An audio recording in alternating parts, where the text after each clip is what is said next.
mean, Freljord doesn't offer much to this deck anymore. Freljord's just kind of like a bad Targon when you think about it, right? How do you not run Targon on this? Like, what the fuck does Freljord give to this deck? Hang on, let me take a look at these Freljord cards. Entreat. I mean, Entreat's kind of adorable. Shared Spoils is like not the worst thing ever. Ew, it's not good. Troll Chan is ew. Ugh. Eee. Yeah, not great. Sounds like Targon's just way better. Frostbite? Frostbite's like the one reason to be in Freljord. But it sounds like Frostbite's kind of out of the picture right now. Let's build a proper Fizz Targon. The meta had to shift. We had to wait for the meta to shift. Because Fizz Targon hasn't really made sense before. It's actually not that bad now.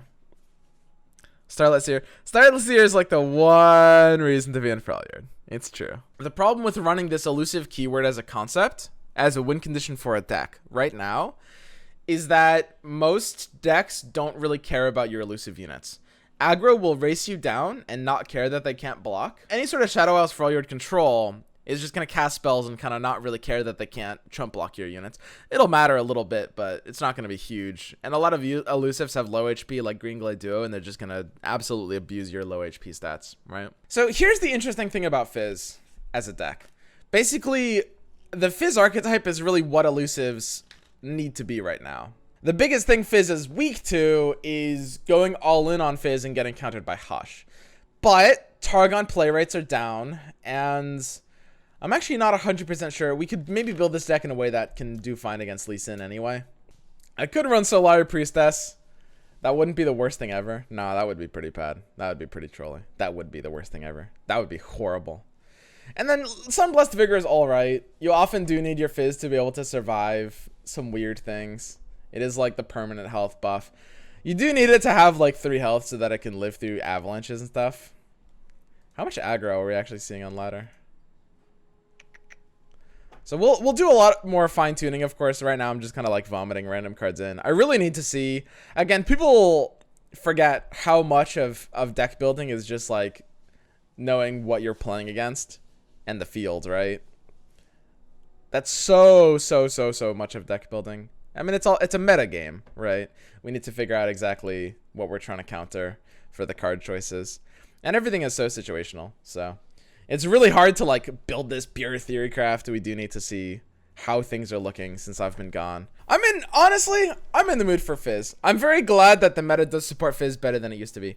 Is this gonna be tier 1? Ooh, I don't know about that. But it certainly is. It certainly will make a lot more sense than it made like a week and a half ago. MF Gangplank. Yeah, we don't really want any of these against MF Gangplank. This is also not a great matchup, by the way. The biggest problem with this matchup is really simple. It actually would be kind of alright. It's like Burn versus Elusives. They execute a pretty similar game plan. It's like he's trying to race me down and I'm trying to survive. And like I can often punch him out in a way that he can't block. The biggest problem with this matchup is that Zap Sprayfin, being a really good card that he runs anyway, usually makes it really hard for me to win the race. Like, it's not necessarily going to be super favored, even like a burn deck. Like, if you compare this matchup, like, if you think meta's back, where we had like old burn deck, which was like P and Z Noxus burn versus elusives, it wasn't a good matchup for elusives, but elusives could win. Like, it was fine. But now that they're just like running Zap, it becomes a lot harder. Play Goat here. Are you playing a Fight Night? Not today. Maybe I'll play in next week's though. Yeah, I mean, then there's no reason to attack here. Potentially save a blocker for MF. Are you all right? Sorry, I think she's coughing.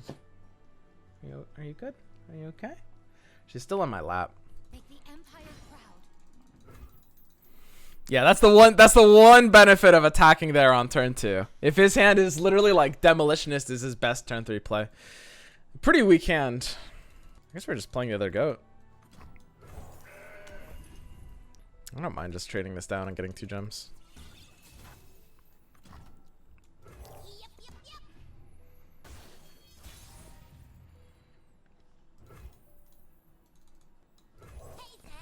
Yeah, we have no choice but to zap here. Yeah, it's gonna be pretty hard to race Like, the fact that he can just stop an entire attack with a zap whenever he plays it is always going to be pretty awkward for me. I basically just kind of have to do a full attack here. They can use, like, Make It Rain after. It's not going to do that much. I guess I can just gem the zap, though. So the nice thing about this is he might actually, like, block my zap and then Make It Rain, and then think that'll work against my Fizz, which would be really, really nice if that works. Because if he doesn't have a way to stop the Fizz, he could actually just lose to it.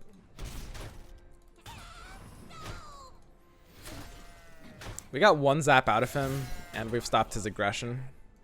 So if he doesn't have another zap, we could be looking pretty good. That's a big swing. Very, very big one.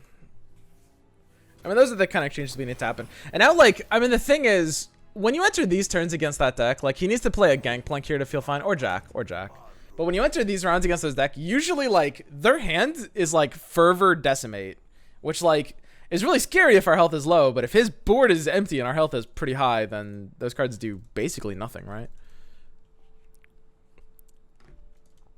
We're probably going to have to tank the first one. I think there's kind of no way around that. I mean, Guiding Touch could draw us into a chomp, basically. Something that we kind of always want to kick here. We want to put him to a clock of 2.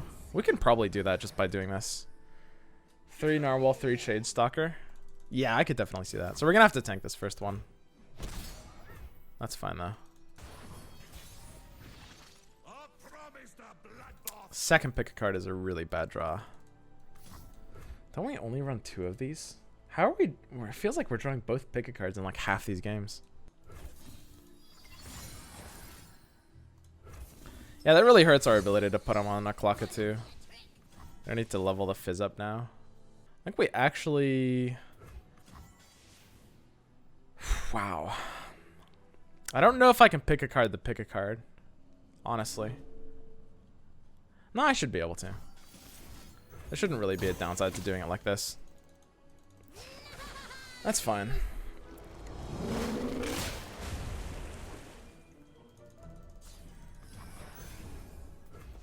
So surviving this last attack might be a little tricky. Even though our health is at 13, like, he's had a fairly bad hand, but it still is a pretty unfavored matchup. If he's got like a Gangplank, he could still be set. Like, his Gangplank's gonna be leveled. I don't know if he's gonna need too much else. We got Chum, which is a somewhat passable blocker. Depends what we're blocking, though. Petty here. Not too frightening. That Spider here is pretty spooky, though. On top of the Petty. Guiding Touch is a sick draw. Guiding Touch might bail us out. Can we talk about how crazy these cantrips are? Like, Pale Cascade is obviously nuts. Guiding Touch is a really, really good card. It's pretty crazy. Just like these 2 mana cycle cards. So he opens with that. Yeah, I might just have to like Lounging Lizard.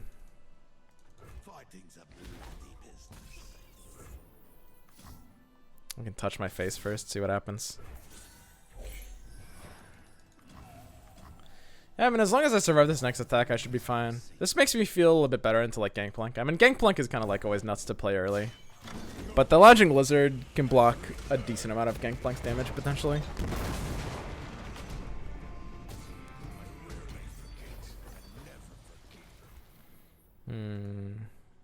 Yikes. Do I have to hush the Gangplank? So, I mean, we can stop quite a bit with this. We just want to make sure we're killing him next turn. Are we under risk at all? Block that, block that. We're taking a small amount of damage. I mean, our Fizz doesn't really have the ability to block. We're taking potentially 7. And we throw an open attack with Narwhal after. I think we should be good to chill. The only problem is then we could lose to the Fervored Keg.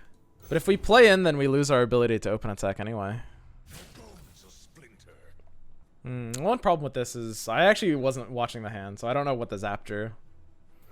If he played the zap card, then like playing like this is a bit better.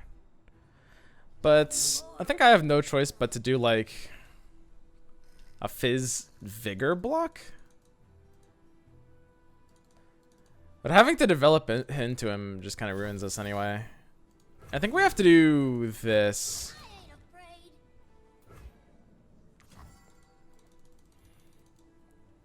That seems fine. Because, like, we're outside of decimate range, which means we can't develop Narwhal into his next turn. We're still losing to the double zap hand, but I don't think we can ever play around the double zap hand here. It's an interesting one. Well, that feels good. Man, Fizz, when Fizz just hits, ain't nothing feel better. What a beautiful play. We got a 5-1 Fizz. Again, we have basically zero ability to actually play around Zap. So we're still losing to the second Zap, even after all that. And we're still losing to some weird hands like, I don't know, Triple Fervor. Maker Rain doesn't deal any damage to face, which is funny. He could have Fervor Decimate right now. That's so easy for him to have Fervor Decimate, but I literally can't open attack. So I basically just have to play my Zap here and hope that we have enough. Feels bad, man.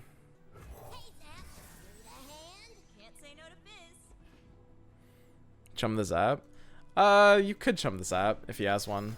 We're still probably losing to it, but I guess we have a bit more of a chance. Sure, it's not like an auto lose if it happens. Wow. This is pretty interesting. This is very interesting, actually. I guess our best odds are probably just letting the Zap die and then chumming. You chum what, like a 2-2? You're threatening 3.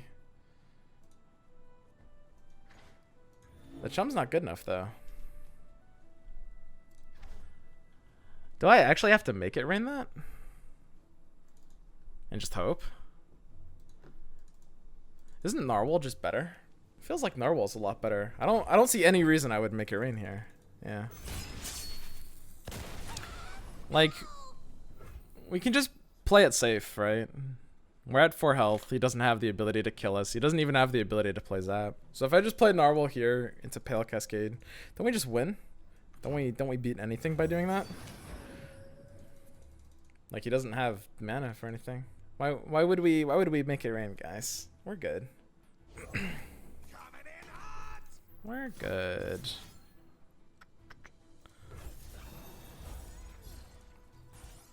Whee!